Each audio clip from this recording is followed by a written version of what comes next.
calling all misfits, rebels, leaders, and teachers, welcome to the one place where the only way to fit in is by standing out, where big goals are met with even bigger action, and where we talk through, then tackle all things entrepreneurship.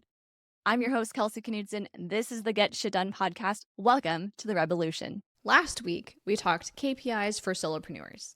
And this week, we're going to talk about KPIs for leaders, a business owner who has at least one W-2 employee. If you are solo, you might want to catch last week's episode because I think it's going to be a better fit for you. But leaders, are you ready? Because this is going to be some humble pie. Hope to equip you with the tools you need to make better decisions in your business that fit the dynamic and reality of the stage of business that you're in. What KPIs should you track if you have a team of people? They look different at this stage of business. Why? Because where your time is best spent changes. The biggest point of leadership is that of your time as the CEO. What worked when you were solo, what was high priority when you were on your own, shifts. It needs to support the next level of growth in your business. The idea that the only way to grow your business is by growing teams isn't true. You can do a lot with a small and mighty team, but we need to make sure all those people are performing at a high level. Maybe you're sitting there and you're like, man, we're doing well. Sales are growing, demand is growing, we're busy. But if you're feeling like you have some employees that are underperforming, or maybe you have a rock star and you don't know where to take them next, or you have big goals that you keep saying you want, but it's been like 3 months, 6 months, a year, 2 years, and you haven't touched them. If any of those resonate with you, a sneaky culprit could be KPIs. I'm going to equip you with the tools you need as a leader to track better KPIs in your business and then make decisions based off the answers you're getting from those. First order of business is financial. Last week, I talked about what numbers to track. Revenue coming in, what percentage of your costs are going out, what your profit is. I still stand by those. When you have a team, those are still relevant. If you were working with a professional, accountant, bookkeeper, financial advisor, all of these professionals, you as the CEO, even with a team, still needs to know what's going on from a cash flow perspective so you can make decisions and adjustments as you need to. And I stand firm in that. But let's talk about people. When you hire somebody, you will lose profit most of the time. You hire a new person. There is no doubt in my mind that a team of 5, you as the CEO will start to devote your time, energy, effort, and mind to training this new person. Whatever focus you had prior to this person is going to take a bit of a hit, and that is okay. We have to acknowledge that as we're onboarding people, there's not only a financial investment of their payroll, there's a financial investment of you as the CEO of the business. If you have a role that's revenue producing, it could mean a dip in revenue as you're getting this person up to speed. I'm a huge fan of hire slow, fire fast. Being super picky and making sure it's a fit is so important. If it's not a fit and the flags are bright red, it is cheaper to let someone go than tolerate mediocrity. For some of us, that can be hard because hiring can be emotional. When you're a small business, it could be someone you know, your mom's friend, a referral, your neighbor. It can be so personal. My goal with a financial KPI is to give you some clarity on the number side to back up some decisions you may need to make in your business. Here is what we need to know on the KPI front when it comes to finances. Are these employees tied to revenue generating activities? Meaning, I hire you to work for my company and you are a coach for me. You start getting clients, signing them, and coaching them. You have a revenue generating role. Your role ties to the business making money. If I hire you to edit my podcast and you're editing podcast episodes, maybe strategy, business ideas, you are not a revenue generating role because the podcast does not make me money directly from itself. First, we have to differentiate between the two.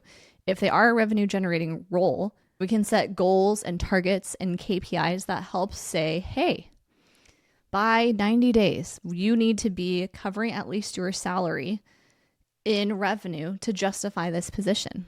Imagine that clarity. If I know I'm a coach under Kelsey, my goal and responsibility is to be able to replace my own salary in 90 days then I can work backwards. I know how much a coaching package is. I know how many I have to sell. I know how many calls I need to have in order to hit my percentage of closed calls to then make that revenue for the company. I know exactly what success looks like in my role. KPIs when it comes to team are twofold. One, for you to make decisions, whether you need to let someone go, make changes, pivots, adjustments. Two, clarity for your team members so they know what's expected of them. If you have an employee and they're revenue generating, make financial goals together related to their role. Maybe you have team members who are not motivated financially. I'm hearing a lot of that right now with a certain demographic that they're freedom motivated. If we know that, what if instead of you have to do $10,000 in sales a month, the goal becomes you have to reach out to 10 leads a month. The goal is attached to a deliverable and expectation. They're going to make more money because if they reach out to 10 people and say 5 of them convert, then the math is there. You're getting them to achieve the mutually beneficial business goal in a more enticing and doable and bite-sized for them. That's the difference of KPIs in a leadership world. The other thing you need to look at is how much of your money is going to paying your team. This can be really humbling because often business owner starts off on their own. They're doing well. Maybe they're making the most money they ever have. And then they have more demand than they can take on. So then they hire people. But then they want to hire good people. They're paying them at a decent starting wage. And then they want to keep those good people, so they keep increasing their wage. And then all of a sudden they have team members who are out earning them. Look at how much I am paying myself as the owner and what percentage of the revenue is going to me. I also like to look at how much I'm paying for my team. It may make sense to break that down per employee. Maybe you have people who are more efficient at closing sales. If you are a hair salon owner and you have 4 team members who do hair in a front desk, maybe you're not looking at the front desk person's revenue, but for those 4 people, you can see their monthly revenue. Then you can see their monthly payroll and who's actually bringing in more money. Is our business able to afford that person? I have seen team members who make decent revenue bring in a good chunk of the business, but their expenses are super high. Maybe they use a ton of product. Maybe they have a ton of waste. Maybe their appointment times are really long. On paper, their monthly revenue is high, but when you break it down per hour, they're actually not very efficient. And that's where data from the finance world for our team can be specific and tailored to make decisions. Determine if someone is revenue generating.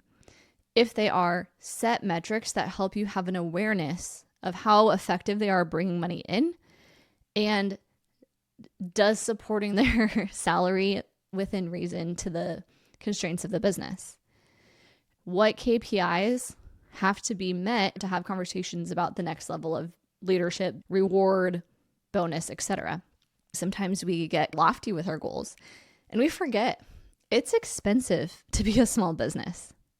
There's many benefits to working for a small business beyond financial. And we try to keep pace with these big tech organizations that simply have more money to play with than we do.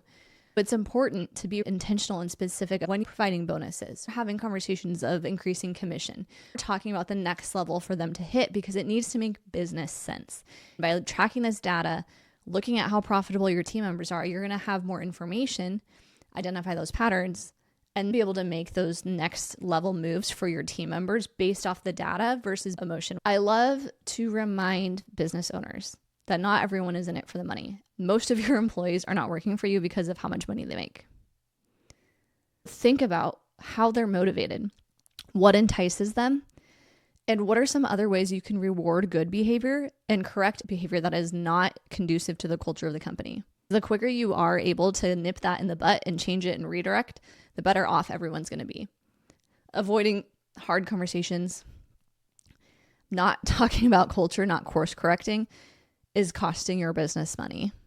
Tolerating a mediocre employee because they're nice or you have a relationship with them is costing your business money. Having an ineffective employee who maybe is underperforming and needs extra handholding from you is costing your business money. But you have to be aware of these things, and I think KPIs can provide a backbone for you to lean on to then have time to make those decisions that sometimes lead to letting someone go or recalibrating their position. or scaling back. All the normal financial KPIs apply to my team leaders. Additionally, targeting per employee if they're revenue generating, building out some financial numbers to track. If they're not revenue generating, it's important to talk about profitability and start to track KPIs not only per month, but per project. If you have high ticket, bigger projects with clients, you talk about profitability per product or per event. The more we can start to say, hey, this is working and why, and communicating that to your team, they're going to be more bought into the mission. Finance is something that gets held too close to the chest for business owners. And this is your permission slip and reminder to share it with your team, because the more bought in they feel, the more they understand the bigger picture, the more they can be part of solving problems that may be existing in the company. Money is not the be all end all. When it comes to leadership, that's a piece of the puzzle, but a bigger piece of the puzzle is productivity, operations, and a little bit of marketing too. So let's pivot over there. When it comes to productivity and performance, efficiency is crucial.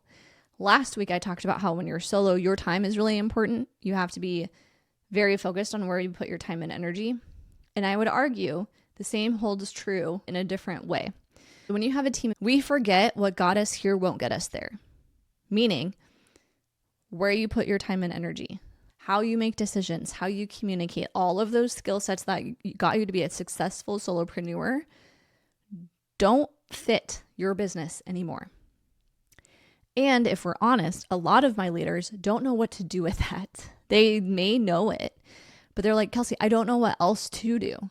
I'm really good at doing this client-based stuff, and I love doing it. We hide in those weeds in the revenue producing activities because the business needs more money. But if we're constantly the highest performer in the business and we're growing a team of people and we keep hiding back into service, sales, they're never going to learn and grow. I would argue when you have a team of people, your customer is no longer your customer. Your customer is now your team. Meaning you need to prioritize leading them, giving direction, giving feedback, supporting them, and then pushing them along to help you grow this vision of this company. And that's hard. It's new. It's weird.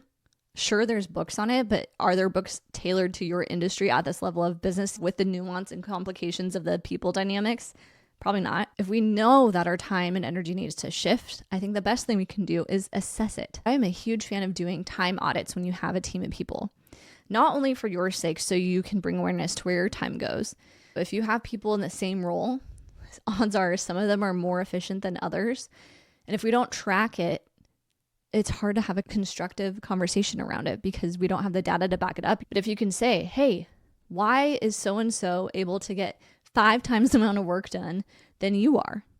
And if we price it out and we look at finances from the KPI perspective, you're literally 5 times more expensive for the same quality of work. Then we go to problem solving mode and we can say, okay, is it because you were overwhelmed? You were confused? Do you have analysis paralysis? You don't know how expensive your time is. Tracking allows us to open the door of the conversation, but then the next step is we have to solve for that problem once we bring awareness to it. That's the nuance of KPIs as a leader. These are tools and catalysts to conversations that need to happen, but it doesn't just stop there. You have to act on it. And the inefficiency really starts to add up. What if you're one of those business owners who has an employee you have to meet with every single week to give full direction to? I'm a believer that most business owners don't need that. If you're meeting that consistently, something is broken in your business. If you are working on a project together, a process, there's a time and place where a meeting is more efficient than Slack messages or emails back and forth. When we're looking at productivity and team members, a huge thing to be aware of is how much of your time is going into your team. And is that productive time? Then ask your team members, are they getting enough time from you? They may not be. There is a difference between touching base regularly to go over client work, products, processes, the momentum of the business. That is different than talking about their role in the company, their goals, and where they want to focus. Those are 2 different things. If you don't have the structure in place to have those consistent personal development check-ins, eventually resentment will build. Either you'll get frustrated with them and you're trying to find an awkward time to bring up something that you need to provide feedback on, or they're going to get itchy, start looking elsewhere. Dear business owners with team members, please, for the love of God, do one-on-ones with your team to talk about their growth and development in your company. Get in the routine of tracking how much time is going into your team members and is that decreasing over time.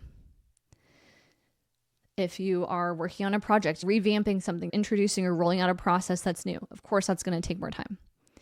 Except for those scenarios, you should not be having to body double, work alongside, motivate, and direct traffic to your team members.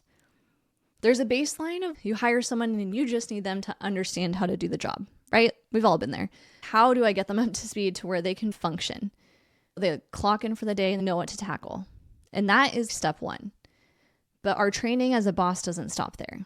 Step two, you also need them to be proactive, to be growth oriented, to be strategic. If they're part of your company and you're a small business, you need that from them. How do you train that? How do you say, I want you to be able to make decisions without having to consult me every time? Here's what that looks like. Maybe they need your approval on stuff, and instead of you taking the quick 2 minutes to give the approval, you take 15 minutes to have them say, okay, what would you say if you were me? Start to train that muscle for them, because odds are it's new for them and this is also new for you.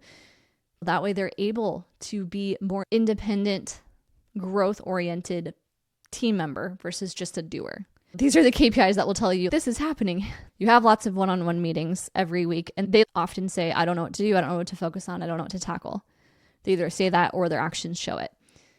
If you're gone on vacation, not a lot of work gets done. Maybe the bare minimum to keep things functioning, but none of the extras get done. When a new team member comes on, they're still touching base a lot, texting you, calling you, slacking, whatever. They are not clear on how to take it to the next level. Where is your time going? It's two things. Either business owners meet too much without a focus and put their head in the sand and deep dive into client work, especially when money is tight. They don't do any sort of leadership. They're not available for their team members, and their team members are too afraid to say anything. No one wins in that scenario. Go through an audit time across the board. Where is your time going? Where is your team members' time going? How much time does it take between someone reaching out and getting a proposal and getting signed? How long is your project length? Look at time in every aspect, and it's going to give you a really nice list of what needs attention. Sometimes it's a process issue. Sometimes it's, I'm not really sure what the next step is, so I'm just going to wait until Kelsey tells me what to do. Sometimes it's a confidence issue.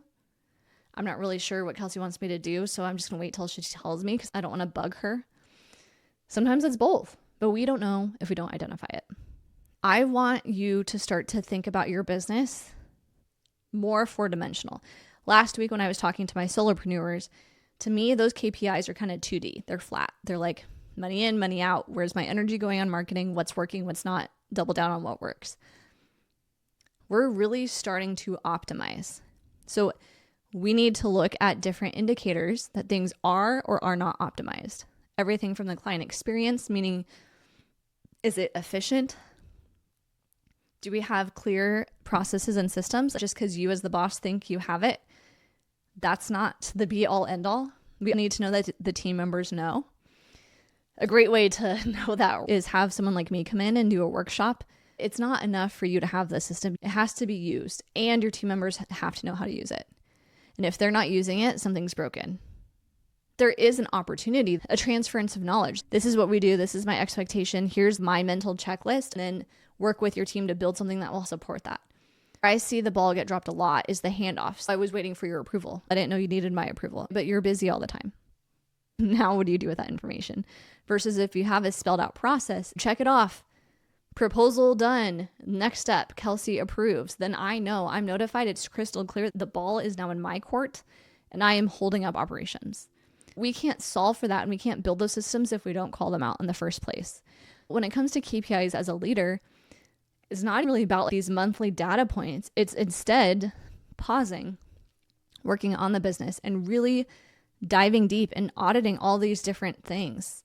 Are we most efficient in the onboarding? Are we most efficient in the client process, the normal active client process? Are we our best selves in the offboarding? Are there opportunities here where it's unclear or too manual or could be automized? Then once you're able to clean up all of those things, that is where we can start to track over time. If we're not clear on our onboarding and it's clunky and manual, you start tracking the amount of time between someone reaching out to work with you and sign, pay, and start. If you identify onboarding needs to be cleaned up, you clean it up, it's systemized, then you can start to track that data. And that's going to be a lot more informative because you'll know what your normal is. Business leaders, is you have homework. KPIs can help you make decisions. But odds are there's some things that are already broken in the business. And in my opinion, why wouldn't you fix them first to then be able to track if those fixes are working? Operationally, within your team, and then on the financial side. A big litmus test, if you were to go on vacation tomorrow for a whole month, what would happen to your business? Odds are, if you're doing okay, your team could handle existing projects. Ideally, the next level, your team could handle existing projects, and if new people reach out, they could probably get the ball rolling on that process. But I would love to live in a world where I could go on vacation for a month and my business continues to grow. If that sounds enticing to you, we have to be honest that some things need to be changed, and it may fall on us. It may be I am actually holding these tasks and this information hostage, and it's preventing the growth of my company. Therefore, tracking these KPIs won't matter because what it's going to tell me is I'm the problem. That also means you can fix it. For KPIs, for team members, audit your stuff, look at the areas that could be more efficient, more effective, cleaned up, systemized, and then come back and build out some KPIs to track those items. That's going to provide a cleaner picture for you and really show you the truth of what your processes look like and your business looks like when you are optimized and systemized. And then from there, you can start to build out what is going to help you make decisions. Anytime you hire someone new, track some KPIs tied to that role. Anytime you're on a new platform or new process, create some KPIs that touch that new process or platform and make sure it's working for you. Own your shit. Own it. You may be getting in the way in the growth of your business, and that's okay. It doesn't have to be forever. Even just hearing it in this way may be bringing that to light for you. I have created a resource that I want to give to you. It is called KPI or Die. It's a Excel spreadsheet with formulas. I highly encourage you to modify the spreadsheet to fit the needs of your business because that's where the real magic happens. I always work backwards. New hire, what do I need to track to know if this is working? New platform, what do I need to track to know this platform is working? Or we're trying out a new marketing strategy. What data do I have to track to know that this is working? If I approach KPIs from that vantage point, it is so much easier to build out a dashboard that works for me. I have the resource for you, kelseymarieknudsen.com/KPI or Die. I'll send it right to your email inbox, and your team needs clarity.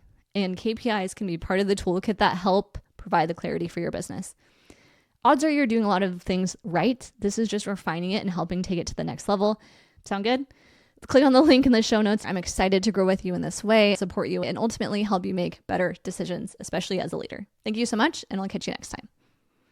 Thanks for being a part of the Get Shit Done Rebel-ution. My hope is this episode sparked a fire in you, equipped you with some practical next steps, or inspired you to take action towards your goals. If it did, please help spread the word by sharing this episode or leaving a review on Apple, Spotify, YouTube, or wherever you're tuning in. Now it's time for me to hand over the keys and let you get shit done.